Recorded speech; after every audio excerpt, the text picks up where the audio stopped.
सर्वांना नमस्कार. आज आपण या व्हिडिओमध्ये प्रेझेंट कंटिन्युअस टेन्स, ज्याला प्रेझेंट प्रोग्रेसिव्ह टेन्स असं देखील म्हटलं जातं, याची सविस्तरपणे माहिती घेणार आहोत. मराठीमध्ये जर आपण याचा विचार केला, प्रेझेंट कंटिन्युअस टेन्स म्हणजे चालू वर्तमान काळ किंवा अपूर्ण वर्तमान काळ. ज्या वेळेस एखादी क्रिया चालू असते, ती पूर्ण झालेली नसते, त्यावेळेस प्रेझेंट कंटिन्युअस टेन्स यूज केला जातो. जसे की आता आपण शिकत आहोत. नाउ वी आर लर्निंग, हे प्रेझेंट कंटिन्युअस टेन्सचं वाक्य आहे. चला आता आपण या प्रेझेंट कंटिन्युअस टेन्सचा डिटेलमध्ये अभ्यास करूया. मी सुरुवातीलाच आपल्याला सांगितलं की या प्रेझेंट कंटिन्युअस टेन्सला प्रेझेंट प्रोग्रेसिव्ह टेन्स असं देखील म्हटलं जातं. त्याचबरोबर प्रेझेंट इम्परफेक्ट टेन्स असं देखील म्हटलं जातं. त्यामुळे कन्फ्यूज व्हायचं नाही. त्या एकाच टेन्सला 3 नावं दिलेली आहेत.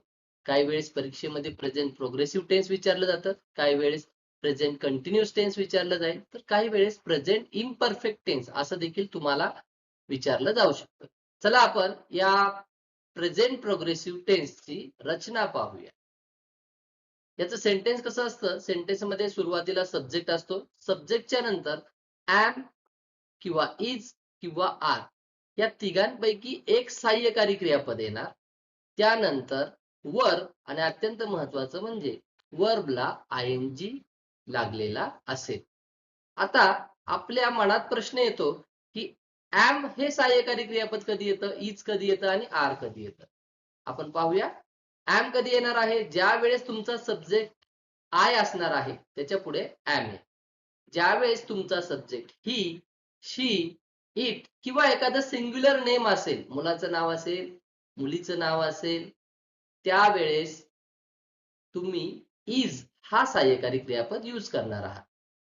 ज्या वेळेस तुमचा सब्जेक्ट यू, वी, दे किंवा एखादं प्लुरल नेम असेल, त्यावेळेस तुम्ही आर याचा वापर करणार आहात.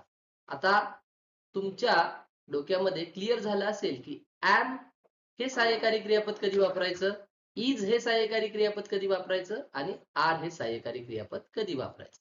चला आता आपण यावरील sentence अभ्यासूया.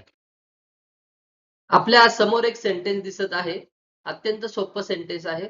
I am eating a mango, म्हणजे मी आंबा खात आहे. आंबा खाण्याची क्रिया चालू आहे. अजून आंबा खाऊन संपलेला नाही. खाण्याची क्रिया चालू आहे. आता आपल्या रचनेप्रमाणे पाहूया. आपली रचना आठवा. काय होतं? सुरुवातीला सब्जेक्ट, सब्जेक्टच्या नंतर हेल्पिंग वर्ब एम, इज किंवा आर या तिघांपैकी एक हेल्पिंग वर्ब असायचं. त्यानंतर वर्ब प्लस आयएनजी. चला आपण या सेंटेन्स वरून अभ्यासूया की आपल्या रचनेप्रमाणे, आपल्या स्ट्रक्चर प्रमाणे हे सेंटेन्स आहे की नाही. आता हा आय जो आहे तो सब्जेक्ट आहे. त्यानंतर बघा एम हे हेल्पिंग वर्ब आलेला आहे. आपण अभ्यासलेलं आहे की एम कधी येणार आहे हेल्पिंग वर्ब? ज्या वेळेस सब्जेक्ट आय असेल त्यावेळेस एम येईल.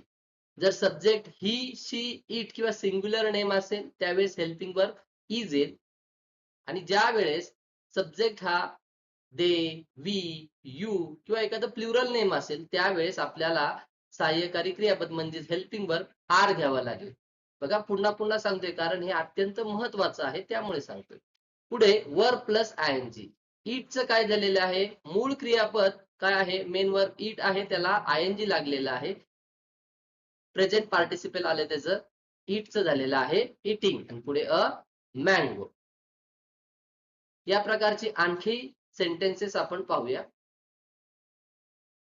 आपल्या समोर काही सेंटेन्सेस दिसत आहेत, त्याचा आपण अभ्यास करूया. My mother is telling me a poem. माझी आई मला पोएम कविता सांगत आहे. सांगण्याची क्रिया चालू आहे. हा प्रेझेंट कंटिन्युअस टेन्स आहे. माय मदर हे सब्जेक्ट आहे, इज हे हेल्पिंग वर्ब आहे आणि टेलिंग, टेलला आयएनजी लागलेलं आहे. बघा वर्बला आयएनजी लागलेलं आहे आणि पुढील मी अ पोएम हे रिमेनिंग सेंटेन्स आहे. आपल्याला विचार कशाचा करायचा आहे? या हेल्पिंग वर्ब, सब्जेक्टचा, हेल्पिंग वर्बचा आणि वर्ब कशा प्रकारे आलेला आहे. आपला प्रेझेंट कंटिन्युअस, आपल्या प्रेझेंट कंटिन्युअस टेन्सची रचना आहे सब्जेक्ट, त्यानंतर हेल्पिंग वर्ब, हेल्पिंग वर्बच्या नंतर वर्ब प्लस आयएनजी आणि त्याप्रमाणे हे वाक्य आहे. सेकंड आपण सेंटेन्स पाहूया. It is raining heavily. It हे सब्जेक्ट आहे, त्यानंतर इज हे हेल्पिंग वर्ब आलंय आणि पुढे रेनला आयएनजी लागलेला आहे, raining. It is raining heavily. Next पाहूया आपण.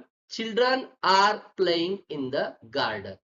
या ठिकाणी चिल्ड्रन हे काय आहे, सब्जेक्ट आहे आणि हे प्लुरल आहे चिल्ड्रन, त्यामुळे हेल्पिंग वर्ब पहा काय आलेला आहे, आर आलेला आहे.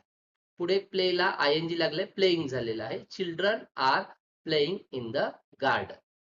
नेक्स्ट सेंटेन्स पाहूया. They are preparing lessons for the upcoming examination. They हे सब्जेक्ट आहे, प्लुरल आहे ते, आणि प्लुरल असल्यामुळे दे आल्यामुळे या ठिकाणी हेल्पिंग वर्ब आर घेण्यात आलेला आहे. प्रिपेअरला आयएनजी लागलं आणि प्रिपेरिंग झालं. They are preparing lessons for the upcoming examination. या वाक्याकडे नीट पहा. Samarth is going to sing a song. या वाक्यामध्ये समर्थ हे सब्जेक्ट आहे, इज हे हेल्पिंग वर्ब आहे आणि गोइंग, गोला काय लागलेला आहे, आयएनजी लागलेला आहे, वर्ब प्लस आयएनजी आलेले आहे. Samarth is going to sing a song. आता या वाक्यामध्ये पहा, क्रिया चालू झालेली नाहीये परंतु लगेच होणार आहे क्रिया. असं सुद्धा एक्सेप्शनल वाक्य आपल्याला विचारलं जातं. ज्यावेळेस एखादा एक्झामिनर एकदम अवघड वाक्य टाकतो त्यावेळेस अशा प्रकारचं वाक्य दिलं जातं. त्यामुळे कन्फ्यूज व्हायचं नाही. Samarth is going to sing a song. या वाक्याकडे नीट पहा. The population of India is increasing very fast. या ठिकाणी द पॉप्युलेशन ऑफ इंडिया हे सब्जेक्ट आहे, इज हे हेल्पिंग वर्ब आहे आणि इन्क्रीजिंग वर्ब प्लस आयएनजी, वर्बला आयएनजी लावलेलं आहे. पहा, द पॉप्युलेशन ऑफ इंडिया एवढा मोठा सब्जेक्ट आहे आणि या सब्जेक्ट विषयी आपण पार्ट्स ऑफ सेंटेन्स नावाचा जो आपला युट्यूब चॅनलवरील व्हिडिओ आहे त्यामध्ये अभ्यास केलेला आहे. पुन्हा एकदा तुम्ही त्याची रिव्हिजन करावी म्हणजे आपल्या लक्षात येईल.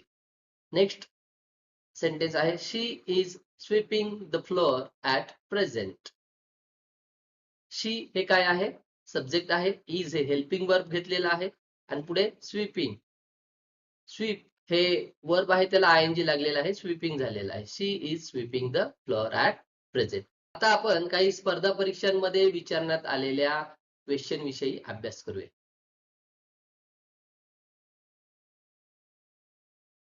आपल्या समोर जो क्वेश्चन दिसत आहे तो डिपार्टमेंटल PSI एक्झाम 2011 रोजी विचारण्यात आलेला होता. Find out the correct sentence of the present progressive tense.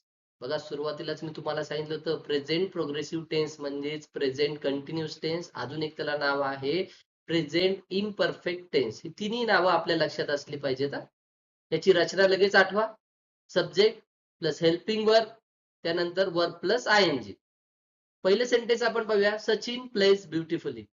Sachin हे सब्जेक्ट आहे पण पुढे हेल्पिंग वर्ब आलंच नाही. एम, इज, आर या तिघांपैकी काहीच आलेलं नाही. प्लेज हे काय आहे, first form of the verb आहे, म्हणजे सिंपल प्रेझेंट टेन्सचं वाक्य आपल्याला शोधायचंय. प्रेझेंट प्रोग्रेसिव्ह टेन्सचं त्याची रचना आहे subject plus helping verb plus verb plus आयएनजी. पहिलं वाक्य रॉंग आहे. दुसरं, Sachin is playing beautifully. Name आहे सचिन, पुढे इज आलेलं आहे, हेल्पिंग वर्ब आलंय, आपल्या स्ट्रक्चर प्रमाणे वाक्य दिसतंय.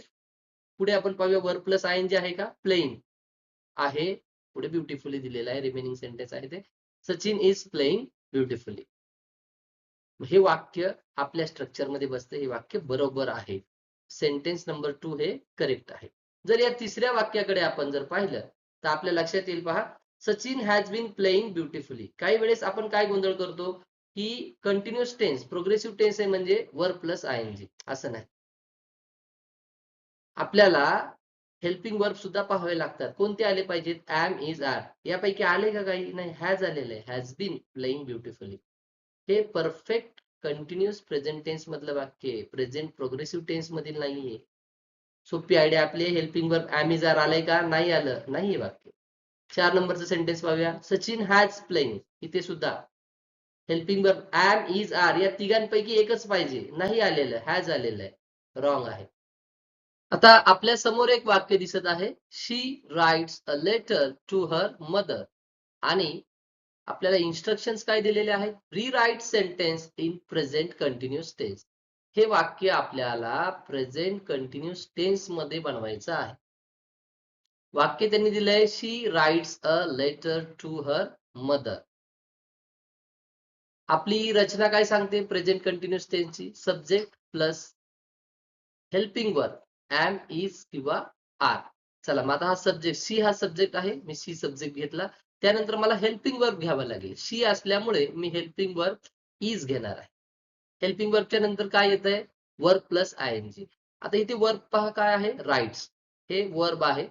मग त्याला आयएनजी लावताना चेंजेस बघा काय झालेले आहेत. WRITING writing. आयएनजी लागताना हा ई गेलेला आहे आणि एस सुद्धा गेलेला आहे. हे राइट्स या ठिकाणी मेन वर्ब काय आहे? मूळ क्रियापद राईट आहे. शी असल्यामुळे राइट्स झालेलं आहे ते.